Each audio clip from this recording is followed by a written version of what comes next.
security light, battery light, security light,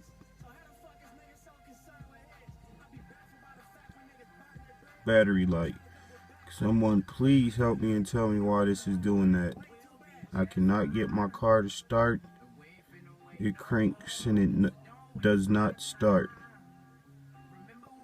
If anybody has a solution to this, please let me know. This is a 2000 Chevy Monte Carlo SS 3.8.